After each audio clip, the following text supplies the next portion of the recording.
Hello, my elegant warriors. Today we are talking about a very important topic that most of us have experienced at least once in our lives, if not many, many times, and that is being misunderstood. No one wants to be misunderstood. It is a terrible feeling and it can lead to confusion. It can lead to conflict. In the courtroom, if I was misunderstood, we would lose. But the same is true for all of you outside of the courtroom. If you're misunderstood, you might not get that job, that promotion, that raise, that opportunity. If you're a leader and you're misunderstood, you won't get your team to follow you. And so today I am going to share 3 steps to handle being misunderstood. Let's go. Okay, I want you to imagine that you wake up and you're on Mars and you're surrounded by Martians. And the Martians are running around and doing their thing, living their lives, and you are scared. And so you're going to these Martians and you're saying, "Someone please help me. I don't know what happened. I don't know how I ended up here. Someone give me a hand, help me out." And they're looking at you and they're laughing, or they're ignoring you, or they're trying to play. And you are getting more and more frustrated and more scared. And then you also notice that there are things that they are doing that you could help them to do more efficiently or more effectively or make it more fun. And so you're trying to explain that to them as well. And they are looking at you sort of cocking their head the way that my dog does when he doesn't understand what I'm trying to say to him. And they keep on doing what they're doing. And you are getting so frustrated because you cannot be understood and you're not getting the help that you need and you're not giving the help that you need. And you're getting resentful of these Martians that won't understand you, that aren't trying to understand you. And you're getting sad and you're feeling lonely because it's very lonely to feel misunderstood. And you're living your life that way and you're getting more and more quiet and more beat down and feeling more and more discouraged. And then one day you wake up and next to your bed is a book. And in this book, it explains to you very simply and very easily and very thoroughly the language of the Martians. And now you know what to say. But more than that, more importantly than that, it also explains to you the culture of the Martians. And it explains to you how to say what you want to say, what stories and evidence and energy are going to resonate best with the Martians. And you learn the book, you study the book, and then you go out and you communicate with the Martians. And now they understand you. And so they give you the help that you're asking for, and they accept the help that you're offering. In fact, they are so excited to accept the help that you're offering that ultimately they make you their queen and you become the queen of Martians. Now, you started off misunderstood and you ended up understood and the queen. And that's what we want to talk you through today. How can you go from being misunderstood and feeling misunderstood to being and feeling like the queen of your kingdom? There's 3 steps to this. And I know this very well. My life was spent defending doctors in medical malpractice cases. And so one of the things that you should know about these cases is we had juries. I practiced in Pennsylvania primarily, and our juries were 12 people and 2 alternates. Always. It was by statute. All 12 of those people and the 2 alternates were always patients. And I handled medical malpractice cases. I represented doctors. In all of my years, and I did this for decades, no one on one of my juries was a doctor. Randomly, I might get a nurse, but most of the time there were no medical professionals on my juries. They were all patients. They all understood a patient's perspective. They came into the courtroom understanding the plaintiff, the other side, and their attorney. And so it was very easy from the jump to feel misunderstood. And then also, I was a woman. And less than 5% of trial attorneys are women. And so for me, walking into any room, everyone in the room was a man. And it was easy for me to feel misunderstood. And now I do 2 things for my work. I help defense attorneys win cases and to help them be understood.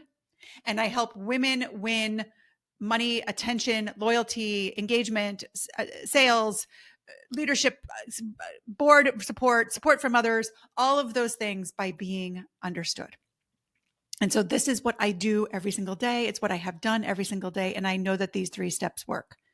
The first step is to choose what you're going to think about it and how you're going to feel about it. When we are misunderstood, it's easy to get mad. It's easy to get defensive. It's easy to get dismissive. It's easy to be resentful. And all of these things do not help.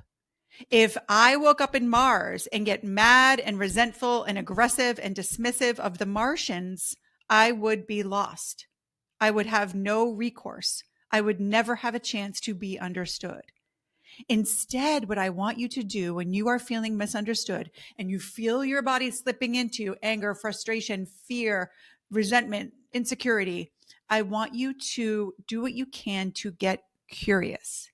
What I would ultimately love you to feel is love, compassion, uh, affection towards the people that misunderstand you. You know, I'm always telling my clients in the courtroom that you've got to love your jury. Yes, they come in understanding the patient more than they understand you, but you've got to find a way to love them, to feel bad that they're confused, and to want to give them the gift of clarity. But if you come in angry or afraid of your jury, you are going to lose. And the same is true for the women that I work with who have to go in front of a board full of men as the CEO, or have to go in front of a group of investors who are all men as a founder, or have to go into a committee of men to get their raise. And they feel like they are misunderstood. And my suggestion is to find a way to choose a thought or a belief that creates a feeling of curiosity or affection or resolution that you are going to help them understand. The other day, I gave a free webinar on how to handle interruptions. And in that webinar, one of the things that resonated most with the group was my one of the little sayings that I have, which is agile. You want to be agile. And agile for me spells out assume good intentions, love everyone. When I walk into a room, I want to be agile. I want to be able to move around. I want to be able to respond quickly. I want to be able to handle being misunderstood without freaking out.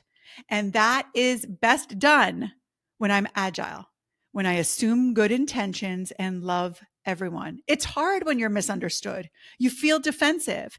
And there are times that you don't want to love everyone. In the future podcast, I'm doing a podcast on how to advocate when you hate the other person, because that does come up in my coaching a lot. But for now, let's assume that you don't hate the other person, that maybe you're a little frustrated or resentful that they don't understand you. You really want to work on assuming good intentions and loving them. And that is a choice. Doesn't always feel like a choice, but it is a choice. And if you can choose that, you are so much more likely to be understood. So number one, choose different thoughts, choose different feelings. Ideally, choose affection and the thought that they're just confused and you can bring clarity to confusion. That's number one, choose. Number two is understand. Just like with the Martians, if you don't understand them, you can't communicate with them. You can't get your message across. You are not going to change someone else's perspective until you see theirs. I'm going to repeat that. You cannot change someone else's perspective until you see theirs. When you do see their perspective, then you know how to persuade, influence, handle their perspective. You know what's important to them. You know what to tell them and what not to tell them, what to do and what not to do, how to handle yourself in an interaction. And until you understand them, you will not have any persuasive authority over them. In the courtroom, and I say this all the time here in this podcast and elsewhere, you have got to know your jury. I want to know as much as I can about my jury in the courtroom. I want to know where they're from, what they worry about, what they do for a living, how they think, what their questions are. And in my courtrooms, the jurors didn't get to ask questions during trial. In some of the cases I'm a trial consultant on, they do. And that's phenomenal because you get to understand your jury, understand them first. And once you do, you have a better sense of what they need. Think about that. When the jurors, I just finished trial consulting on a case where the jurors got to ask questions. That is such a gift because now you know what at least some of them are thinking, what they're wondering about, what you're missing. One of the questions I often ask in my work is, what are we missing? And it really helps if the other side is telling you what you're missing. So you really want to go in and understand your jury, understand their perspective, understand their pain, what they want in life, what they don't want, what makes them happy, what makes them laugh.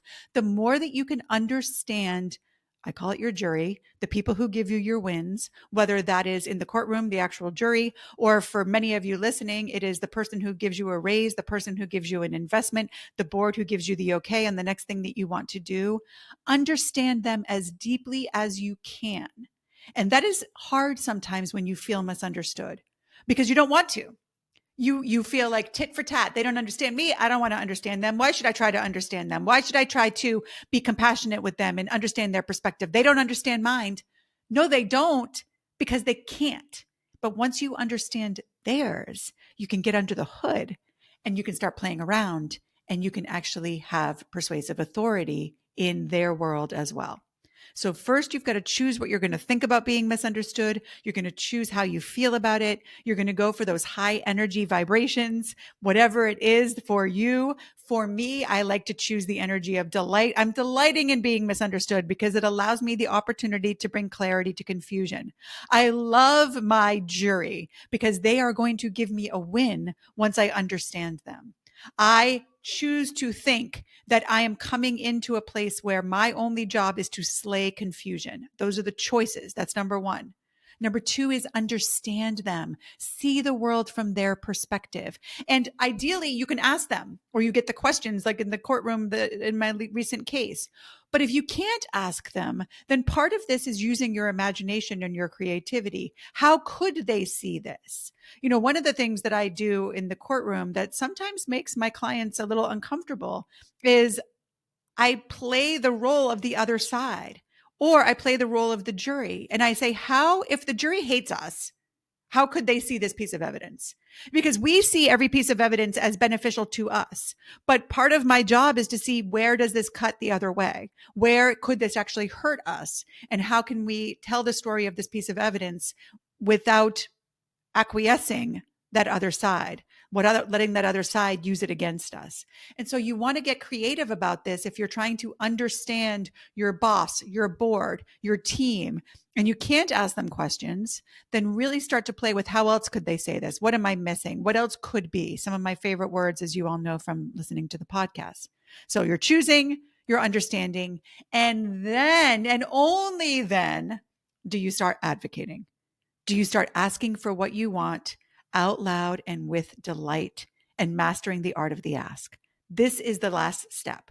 And the delight comes from the choosing and the understanding, and mastering the art of the ask comes from the choosing and the understanding. Because now, in my work, I have the C technique: stories, evidence, and the energy of your body. And stories, under the umbrella of stories, is metaphor and lists of three and all the things that we talked about in the Charisma podcast a few episodes ago with Dr. Antonakis that works with human beings. So under the stories is that umbrella. But once you understand your jury or your board or the people that you lead or the people that you want to raise from or your children or your spouse, whoever it is that you're trying to advocate to, that you're asking for something from, once you understand them, you know what stories and what metaphors are going to work best for them, not for you, for them, to help them understand you. And you know what evidence. Do they like pictures? Do they like stories? Do they like lists of three? Do they want data?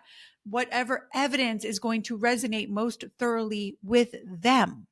And then you know what energy you want to bring to the conversation. Do you want to be really enthusiastic and excited? Or do you want to be a little bit more formal and reserved? What energy, not the energy you're feeling necessarily, because you can have delight and not be bouncing off the walls.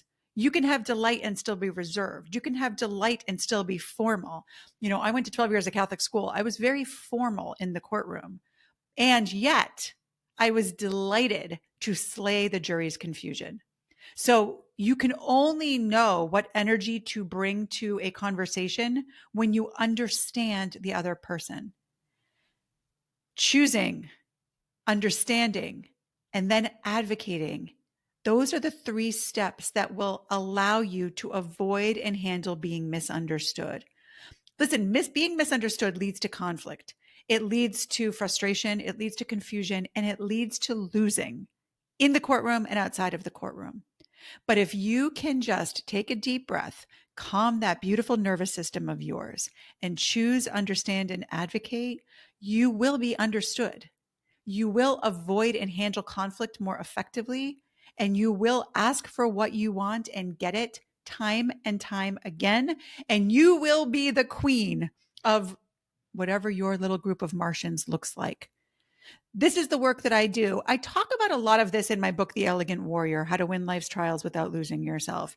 You know, Mel Robbins, she and I were on CNN together back in the day, and she wrote a blurb for that book way before she became the Let Them theory person.